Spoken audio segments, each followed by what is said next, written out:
ప్రభునందు అత్యంత ప్రియులైనటువంటి మా ప్రియులందరికీ ప్రభువు నామమున మీకు మా యొక్క శుభాభినందనలు తెలియజేస్తున్నాం. ఈ దినమున మన యొక్క బైబిల్ పఠనము పరిశుద్ధ గ్రంథాన్ని మనం బైబిల్ ఆధారం చేసుకొని కార్యారంభం కంటే కార్యాంతం మేలు. చివరి దినమున మనము మన కుటుంబములో మన పిల్లలు ఏ విధంగా ఉండాలో ఈ విషయం కొరకు మనము మన పిల్లల విషయంలో వారి యొక్క క్షేమం కొరకు మనము ప్రార్థించే వారముగా ఉండాలి. అంతేకాదు యవనస్తున్న బిడ్డలారా, మీరు కూడా ఈ విషయాలను ఎరిగి తల్లిదండ్రులను దుఃఖపెట్టేవారుగా బాధపరిచేవారుగా ఉండకుండా చూసుకోవాలని మీకు కూడా దేవుని దాసులముగా మనవి చేస్తూ ఉన్నాం.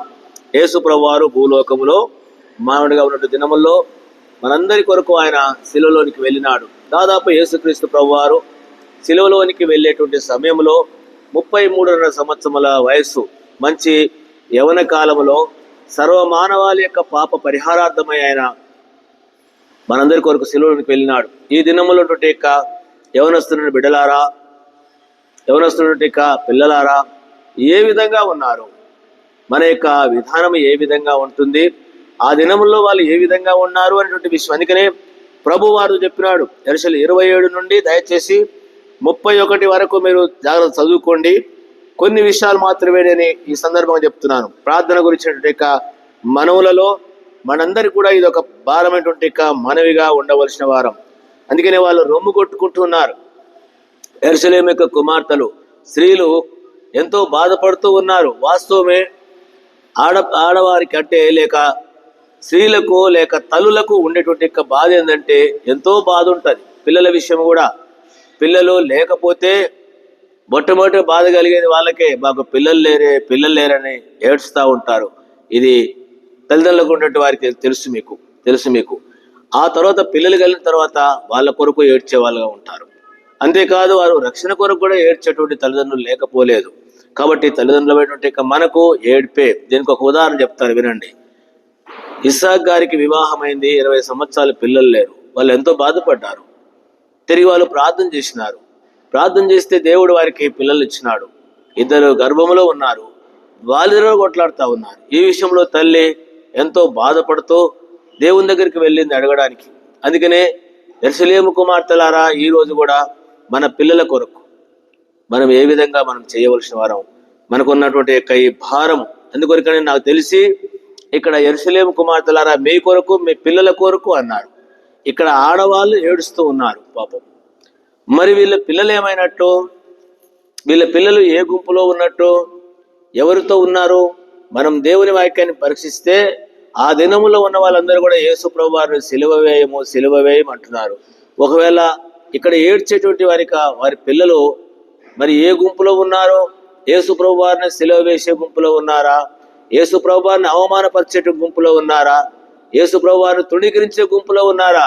ఇది ఆత్మీయంగా మనం చూస్తే మనము ప్రార్థన చేస్తున్నాము, దేవుని పిల్లలుగా మందిరంలో పనిచేస్తూ ఉన్నాము. కానీ ఆత్మీయంగా వారు చేసేటువంటి క్రియలు దేవునికి విరోధంగా జీవించే విషయాలు. క్రైస్తవులే, మన పిల్లలే, కానీ వారు దేవునికి నచ్చనటువంటి విధంగా జీవించే విధానంలో ఉండవచ్చు. యేసు ప్రభువారిని దుఃఖపరిచే విధంగా వారి పనులు ఉంటాయి. మనకు చూడడానికి మన పిల్లలు ఎంతో భక్తి గల వాళ్ళలాగా, మందిరాలలో పరిచర్య చేసే వాళ్ళలాగా, వాయిద్యాలు వాయించే వాళ్ళలాగా, పాటలు పాడే వాళ్ళలాగా, వాక్యాలు చెప్పేటువంటి వారిలాగా, సండే స్కూల్ పరిచర్యలు కావచ్చు, యవనస్తుల మీటింగ్లు కావచ్చు తీసుకునే వాళ్ళని చూస్తూ ఉంటాం. ఇది వారు మనను మభ్యపెట్టే వాళ్ళుగా ఉండవచ్చు. మనం చూడు, మన పిల్లోడు వాయిద్యాలు వాయిస్తున్నాడు, మందిరంలో సాపలేస్తున్నాడు, మందిరంలో పరిచర్య చేస్తున్నాడు, వాక్యం చెప్పేసి మనం తృప్తి పడవచ్చు. కానీ వారు మనల్ని మభ్యపెట్టడానికి కొరకు ఆ విధంగా చేయవచ్చు. ఎందుకంటే చేసినటువంటి సందర్భాలు మనకు కనబడతా ఉంటాయి. అందుకనే నేను పోయిన భాగంలో గుర్తు చేసినాను, మీకు గుర్తు పెట్టుకోండి. అహరోను యొక్క కుమారులు, 2 కుమారులు, లేవియాకాండము 10వ అధ్యాయంలో వారు అన్ని అగ్ని తీసుకొని పోయినారంట. ఎందుకంటే దేవుడు వాళ్ళకు ఒక బాధ్యత పెట్టినాడు, ధూపము అర్పించేటువంటి విషయం. అన్ని అగ్ని తీసుకొని పోయి వారు ధూపం వేస్తున్నారు. చూడండి, ధూపం వేస్తుంటే ఆ ధూప సమయంలో నేను చదువుతున్నాను, లేవియాకాండం 10వ అధ్యాయం 1వ వచనం. అహరోను కుమారులైన నాదాబు, అబీహులు తమ ధూపార్తులను తీసుకొని వాటిలో నిప్పులుంచి వాటి మీద ధూపద్రవ్యం వేసి యెహోవా తమకు ఆజ్ఞాపింపని వేరొక అగ్నిని ఆయన సన్నిధికి తేగా యెహోవా సన్నిధి నుండి అగ్ని బయలుదేరి వారిని కాల్చివేశారు. వారు యెహోవా సన్నిధి మృతులైరి, మృతి పొందిరి. అప్పుడు యెహోవా అహరోనుతోను ఇట్లనెను, అప్పుడు మోషే అహరోనుతో ఇట్లనెను, ఇది యెహోవా చెప్పిన మాట, నా యొద్ద నుండి వారి యందు నేను నా పరిశుద్ధ పరచుకొందును, ప్రజలందరి ఎదుట నన్ను మహిమపరచుకొందును. అహరోను మౌనంగా ఉండంట. చూసినాం ఎంత దుఃఖకరం. ఇద్దరు కుమారులు వారు ఒకే రోజు అగ్ని తీసుకొచ్చి అర్పిస్తుంటే ఇద్దరు కాలిపోయినారు. ఇంతకుముందు మనం చూసినాం ఏలి కుమారులు, ఇద్దరు కుమారులు ఒకే రోజు వారి ఏమంటే అవిధేయతను బట్టి వారు చనిపోయినారు. ఎంత నష్టం ఏర్పడింది. కాబట్టి అందుకని యెరూషలేము కుమార్తెలారా అన్నారు, దేవుని బిడ్డలారా, దేవుని యొక్క బిడ్డల యొక్క పిల్లలారా, యవనస్తులారా, మీరు కూడా దేవుని మందిరంలో పనిచేస్తున్నామని చెప్పేసి తల్లిదండ్రులను మభ్య పెట్టే వాళ్ళంగా ఉంటున్నారా? మీరు నష్టపోతారు సుమా, నష్టపోతారు. ఎందుకంటే ఏలి కుటుంబాన్ని జ్ఞాపకం పెట్టుకోండి, ఇద్దరు పిల్లలు. అంతేకాకుండా అహరోను యొక్క పిల్లల విషయంలోను ఈ దినాల్లో మందిరంలో మనమందరము రాజులైన యాజక సమూహము అని అన్ని పరిచర్యలు చేస్తూ ఉన్నాం. మనము రకరకాల మనకు మందిరం పరిచయాలు అన్ని చేస్తున్నాం. దానికి మన యొక్క జీవిత విధానము సరిలేకపోతే గొప్ప నష్టం ఎదుర్కొంటాం. 23వ అధ్యాయానికి మళ్ళా వస్తాం. లూకా సువార్త 23వ అధ్యాయంలో గమనించి 27 నుంచి ఏమన్నాడు? 28లో యేసు వారి వైపు తిరిగి యెరూషలేము కుమార్తెలారా, నా నిమిత్తము ఏడవకుడి, మీ నిమిత్తము మీ పిల్లల నిమిత్తము ఏడవండి. ఇదిగో గొడ్రాళ్లను కనని గర్భములు పాలియని స్తన్యములు ధన్యములైనవని చెప్పు దినములు వస్తాయి. ఎందుకంటే కనని గొడ్రాళ్ళు పాలియని స్తన్యములు ఎందుకు అని అంటే పిల్లలు లేనటువంటి వారికి ఒక రకమైన బాధే ఉంటుంది, ఒక రకమైన శ్రమే ఉంటుంది. కానీ పిల్లలకి అన్నటువంటి వారికి ఎన్ని బాధలు ఉంటాయి. ఇది అనుభవాన్ని బట్టి చెప్పేటువంటి సందర్భం. పిల్లలు లేకపోతే ఒకటి. అందుకే ప్రభువే చెప్పినాడు ఇక్కడ, గొడ్రాళ్ళను కనని గర్భములు స్తన్యములైనవంటే పిల్లలు రక్షణ పొందకుండా పిల్లలు లోకంలో జీవించి చనిపోతే, దుర్మార్గ జీవితం చనిపోతే వాళ్ళ గురించి ఎంత వేదన పడాలి. ఒకవేళ రెండో విషయం ఏంటంటే పిల్లలు రక్షణ లేకుండా భూలోకంలో జీవిస్తే తల్లిదండ్రులకు ఎంత వేదన ఉంటుంది, ఎంత బాధ ఉంటుంది. ఓసారి ఊహించండి, ఆదాము గారి కుమారుల ఈ విషయంలో ఎంత బాధపడి ఉంటాడు. అంతేకాదు ఇక్కడ కూడా మనం చూడగలం, రెబెకా విషయం, ఇస్సాకు విషయంలో వారి పిల్లల విషయంలో ఎంత బాధ ఉంది. యాకోబు పిల్లలు కూడా రక్షణ లేకున్నటువంటి వారి విషయం ఎంత బాధ ఉంది. అందుకనే పిల్లలు లేకపోతే ఒకటే బాధ, పిల్లలు లేరని చెప్పేసే విషయం. కానీ పిల్లలు ఉన్నటువంటి వారికి ఉన్నటువంటి విషయాలు చాలా బాధకరమైన విషయాలు. అందుకనే ధన్యములు అన్నారట. ఎందుకు ఇక్కడ ఈ మాట చెప్పబడుతుంది? ఎందుకంటే రేపు యెరూషలేము మీదకి రాబోయేటువంటి శిక్షను గురించి సందర్భాన్ని ప్రభు ఎత్తి చూపుతున్నాడు, ప్రభు ఎత్తి చూపిస్తున్నాడు. అందుకనే మీ నిమిత్తం మీ పిల్లల నిమిత్తం ఏమండి, గొడ్రాండులు కనని గర్భములు స్తన్యములు ధన్యములైన చెప్పుదే. ఎందుకంటే రేపు భయంకర శిక్ష రాబోతుంది. మీరు తర్వాత చదువుకోండి. మత్తయి సువార్త 24వ అధ్యాయంలో యేసు ప్రభు వారు మందిరాన్ని గురించి చెప్పినప్పుడు ఈ విధంగా తెలియజేస్తూ వచ్చినాడు. ఈ యొక్క మందిరం గురించి చెప్తుండగా ఏమనంటే అడిగినారు, నీ రాకడకు యుగ సమాప్తి చూడండి అని మందిరాన్ని చూపించినప్పుడు ఏమన్నాడంటే 6వ వచనం, మరియు మీరు యుద్ధములను గురించి యుద్ధ సమాచారాల గురించి వినబోదురు, మీరు కలవరపడకుండా చూసుకోండి కదా. జనముల మీదకి జ్వరం అంట. ఇది రెండు విషయాల గురించి చూపిస్తున్నటువంటి మాట. 2వ వచనం అండి, 2వ వచనం మత్తయి సువార్త 24:2. అందుకు ఆయన, మీరు ఇవన్నీ చూస్తున్నారు కదా, రాతి మీద రాయి ఒకటేను ఇక్కడ నిలిచి ఉండకుండా పడదోయబడునని మీతో నిశ్చయం. రాతి మీద రాయి, దేవాలయాన్ని గురించి ఏ దినములో జరుగుతుంది ఇది? అందుకనే ఇక్కడ యెరూషలేము కుమార్తెలారా అన్నాడు.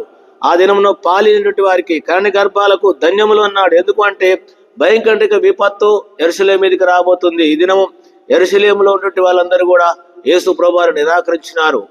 వారి యొక్క యవనస్తులు కావచ్చు, అక్కడ ఉంటే వాళ్ళు రాజు కావచ్చు, శాస్త్రులు, పరిసయ్యులు, వారందరూ కూడా వారికి తెలియకుండానే దేవుని యేసు ప్రభువారి మీద భయంకర విధానం చేసినారు. దానిని బట్టి క్రీస్తు శకము 70వ సంవత్సరములో రోమా చక్రవర్తి ఆ వ్యక్తి యొక్క దాసుడు టైటస్ యెరూషలేము మీద దండెత్తి దేవుని యొక్క మందిరమును పాడు చేసి, ఇది చరిత్రపూర్వకంగా జరిగిన సందర్భం. కాబట్టి రోమా సైనికుడు వచ్చి 70వ సంవత్సరంలో యెరూషలేము మందిరాన్ని మొత్తం కూడా సమూల నాశనం చేసి యెరూషలేము యొక్క పిల్లలను భయంకరంగా చంపినటువంటి సందర్భం మీరు చదువుకోండి. చదువుకోండి. అందుకనే నా కొరకు ఏడవద్దు, మీ కొరకు, మీ పిల్లల కొరకు అన్నాడు, మీ కొరకు అన్నాడు. కాబట్టి పిల్లారా, ఇక్కడ చదువుతున్నటువంటి మనము కూడా ఈ భూమి మీదకి భయంకరంగా విపత్తు రాబోతుంది. కాబట్టి యవనస్తున్న పిల్లల గుర్తుపెట్టుకోండి, ఈ రోజు ఏదో బాగుందని జల్సాగా నీ ఇష్టానుసారంగా నీవు జీవిస్తే ఒకరోజు భయంకరంగా శిక్షకు. అందుకనే ఇది చరిత్రపూర్వకంగా మేము తెలియజేస్తూ ఉన్నాం. క్రీస్తు శకము 70లో యెరూషలేము మీద దండెత్తి జరిగినటువంటి సందర్భము, దానిని బట్టి దేవుని మందిరం అంతా పతనమైపోయింది, రాయి మీద రాయి లేకుండా. అంతేకాదు ఎంతో మంది యూదుల యొక్క పిల్లలను భయంకరంగా చంపినట్టు చరిత్ర చెప్తుంది.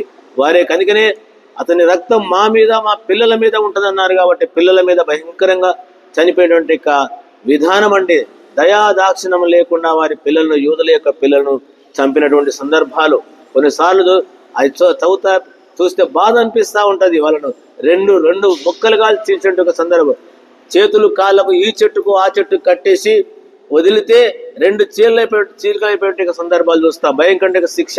అందుకొరకనే దేవుని బిడ్డలముగా దేవుని మందిరంలో పనిచేసేట మనం, యెరూషలేము కుమార్తెలు అంటే సంఘములో మనము, సంఘస్థులారా, సంగమా, మనము మన పిల్లల కొరకు అంటే రక్షించబడ్డటువంటి మనము, లేక మన పిల్లలు అంటే రక్షించబడ్డ వాళ్ళందరూ కూడా మన పిల్లలే. అంతేకాదు శరీర సంబంధంగా మనకు జన్మించిన పిల్లలు కావచ్చు, ఆత్మీయుడికి పిల్లలు కావచ్చు, వచ్చి రేపు ఆ శిక్షకు గురి కాకుండా ఉండడానికి కొరకు, మన కొరకు, మన పిల్లల కొరకు ఏం చేయాలంట? ఏడవాలి. కాబట్టి అందుకనే ఈ విషయాన్ని జ్ఞాపకం పెట్టుకొని ముందు మనము ఎట్లా ఉన్నాము, మన పిల్లలు ఏ విధంగా ఉన్నారు, ఈ విషయాలలో మనం ఎరగకపోతే ఏదో విధానంగా మనం వెళుతున్నట్టయితే రేపు భయంకరంగా ఏడ్పు, దుఃఖము మనకు, మన కుటుంబాలకు జరగబోతుంది, సంఘాలకు జరగబోతుంది. కాబట్టి ఈ విషయాన్ని ఎరిగి ప్రభువు చెప్పినట్లు యెరూషలేము కుమార్తెలు నా కొరకు కాదు, మీ కొరకు, మీ పిల్లల కొరకు అన్నాడు. ఆ విధంగా మన కొరకు, మన పిల్లల కొరకు మనము వారి రక్షణ కొరకు, వారి యొక్క క్షేమం కొరకు మనము ఏడుస్తాము. ఆ విధంగా మన ప్రార్థనలు ఆలకించి మనలను, మన పిల్లలను రక్షించి ప్రభు కొరకు జీవించే విధంగా ప్రభు సహాయపడును గాక. ఆ విధంగా మనం ప్రార్థన చేస్తాం. ప్రియమైన తండ్రి, బాగా దీవించమని మా కొరకు, మా పిల్లల కొరకు ప్రార్థించే వారంగా యెరూషలేము కుమార్తెలారా అని ప్రత్యేకం చెప్పినటువంటి మేము, దేవుని మందిరాలు ఉంటే మేము ఈ విషయాన్ని ఎరిగి మా కొరకు, మా పిల్లల కొరకు వారికి హెచ్చరిక చేసే విషయాల్లోనూ, ప్రార్థించే విషయాల్లో మాకు సహాయపడమని కోరుతూ వందనాలు చెల్లించుకుంటూ యేసు ప్రభువు నామమున ప్రార్థించి వేడుకుంటున్నాం తండ్రి, ఆమేన్. మన తండ్రి దేవుని యొక్క ప్రేమ, మన ప్రభువైన యేసుక్రీస్తు కృప, పరిశుద్ధాత్మ సహవాసం తోడైయుడును గాక. ఆమేన్. Praise lord. మీ అందరికీ ప్రభువు నామమున వందనాలు.